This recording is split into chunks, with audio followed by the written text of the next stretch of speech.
Hey guys, got a 2007 Chevrolet Tahoe. This little tutorial is going to cover 07 to 14 Tahoe, Silverados, Yukons, Avalanches. See that boot right there? It was split and I decided to go and have it replaced. I was doing it myself, but I could not get this shaft to remove from that shaft because it was rusted so bad. So the mechanic took it out, didn't tie the steering wheel down or tape it down to prevent it from moving, destroyed my clock spring, and of course the sensor's now messed up. I'm getting the Stabilitrak off, traction control off, error message on the dash display. So in order to fix this, so I also got the airbag light on. I already replaced the coil spring, and so word to the wise, if you're doing anything removing this steering shaft, you better make sure you tape that steering wheel down, or at a minimum tie it down to prevent it from moving, or you're gonna have the same problem. So you gotta, what's happened is the steering column sensor is bad and the clock spring is bad. So the first thing that we're going to do to rectify this situation is remove our negative battery post. As you can see, I have already done so. Alright, comes right off of there. I believe that's a 10 millimeter bolt. So then we're going to, now that the power's off, I don't have to worry about anything. I'm going to tape the steering wheel down, and then in addition, after that's done, I'm going to get in here and remove some items. I've already taken the trim off, and the trim is secured by one screw here, one screw here, and then a bolt right where this parking brake grip goes in the on the this trim assembly. And you're going to take this off too right here, and it just pops right off. And then the next thing you want to do is take that bar off, right?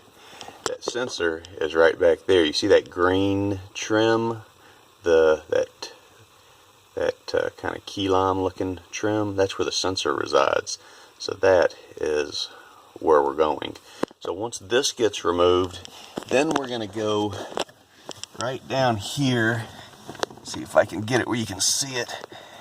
Now you see that shaft and those two bolts on the shaft?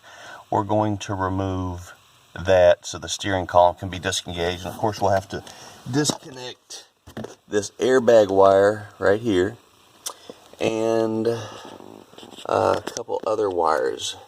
See the blue one right there, right in the center? We're going to remove that one, and then we're going to remove the one right next to it. So I'm going to do that and I'll be back with you. Okay, got that bar removed. See, this is just my brake deal. A lot of you won't even have that. Get that out of the way there. Alright, you see this trim here, right here?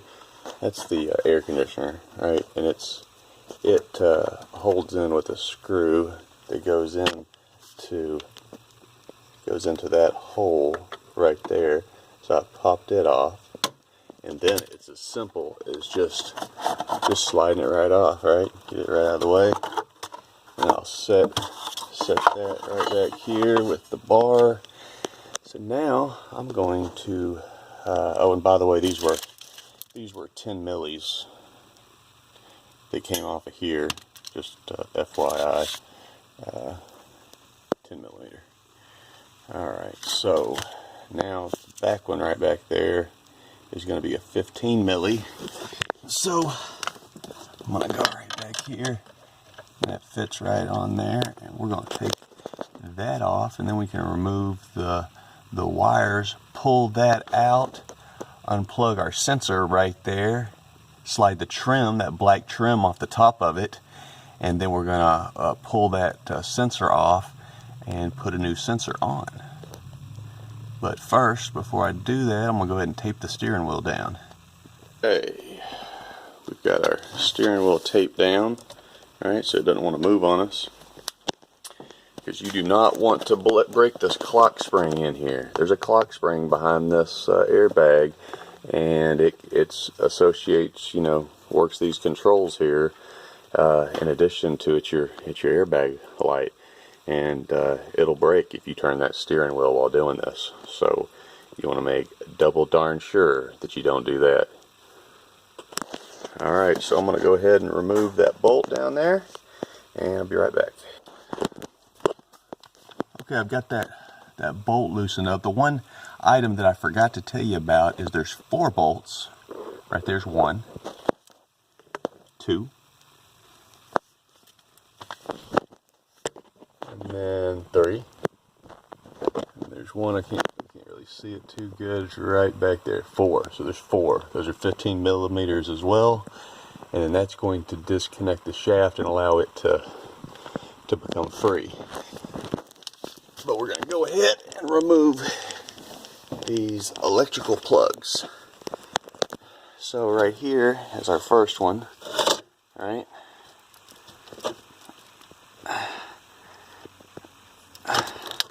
Alright, got that one. Got that one off the steering sensor. Just removed it. And then we've got that blue one. And then, so we've got, just so you can see, we've got this one right back here. I think I'm identifying that where you can see it.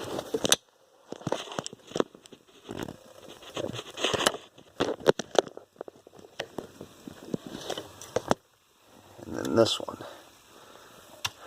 It's hard to get in here. That blue one right there. Removing that one, and then that one.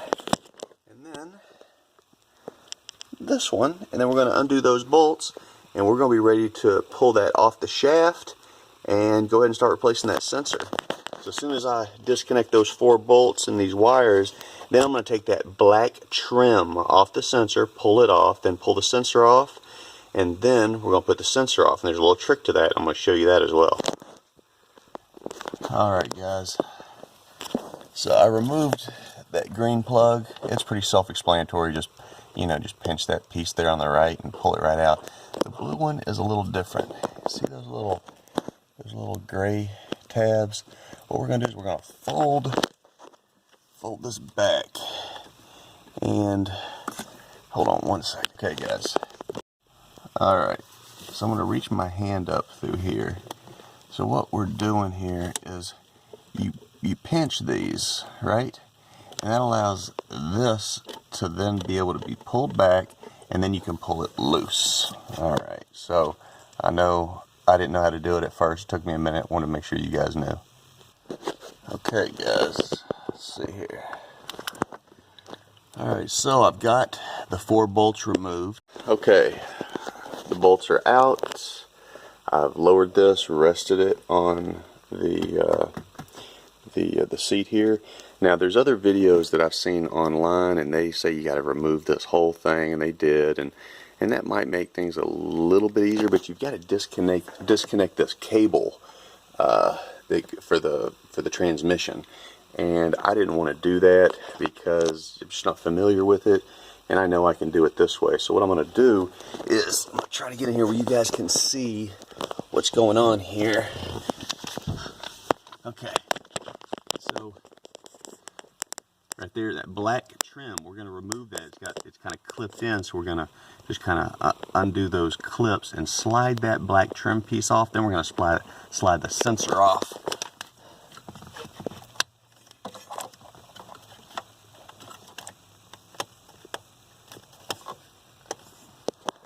Alright, I'm not gonna be able to do this and film, so I'll be back. Okay guys, I forgot something. This little metal bracket here, that piece right there, it's got the 3 screws in it. Those are, I think they call them star bits or torque bits. Those have to be removed first. So I'm gonna do that. Alright, as you can see, I removed that with one of these guys right here. I think these are called torque bits or star bits. I'm not quite sure what they're called, but that is what you got to have to take that plate off, right? And then you see the trim, that black trim. Right, so this black trim will get removed. You just need to pull that piece back. Oh, look at these spacers here. Don't forget these. These go right here when you reinstall it. So just FYI. Alright, I've got the sensor slid off. There's the trim. Okay, I'm going to slide that off, and then I've got my new genuine OEM sensor right here. Now, there's one thing I want to show you. See that? See that right there? That little spring? That doesn't get removed until you have fully installed this. Make sure you do not remove it, because that's what centers this bad boy. So I'm just going to slide that off, slide the trim off, and then I'm going to slide the new one back on, and then I'm going to remove the spring, put everything back together in reverse order. Okay, here they are side by side. So this one doesn't have the spring because you don't remove it until we put it on. But the one thing I want to caution everybody against is this is my second time doing this, and that's why I made a video, because I bought a Dorman, or I believe it was a Dorman, and that was a disaster. It didn't even fit right. It was the correct part, but when it was manufactured, this wasn't put in right anyway. Without going into a bunch of explanation, just go OEM. $77.13 is what I paid for this. It actually was cheaper for me to go OEM. Of course, I bought it on eBay, but you can get it for about $100 on various OEM part sites. So don't cheap out on this one, guys. Hey, I just slid it right on. It's fully seated. I didn't have the problems that I had with the OEM. Now I'm going to remove that spring, put the trim. Okay guys, I got the plate back on and the sensors on, removed the spring, put the trim back on, and then I put it back into the shaft. You can see, you just slide it back on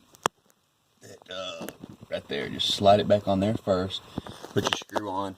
Now I'm going to put the 4 bolts back in, and remember, we've got these spacers that we've got to put right down there. So, and then we will hook the electrical back up, tighten everything down. Be right back. Got everything hooked back up down there. Hadn't put the bar back in. I got the electrical connections in, the steering wheel all set up, screwed in, and so this is the moment of truth.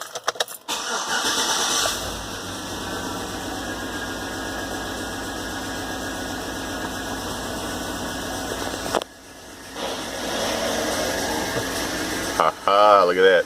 See, normally when I start up turning the steering wheel, then the light would come on, the error message. So that is a fixer. And that is how you do it, guys. So I'm going to go ahead and put this knee bar back in, and that air conditioning trim, and then put all my trim back up. But now you know how to do it. So don't pay a dealership $700 for something that took me, 2 hours at most. Most guys that have mechanical know-how get it done in an hour. So good luck to you, and I hope you get your problem fixed.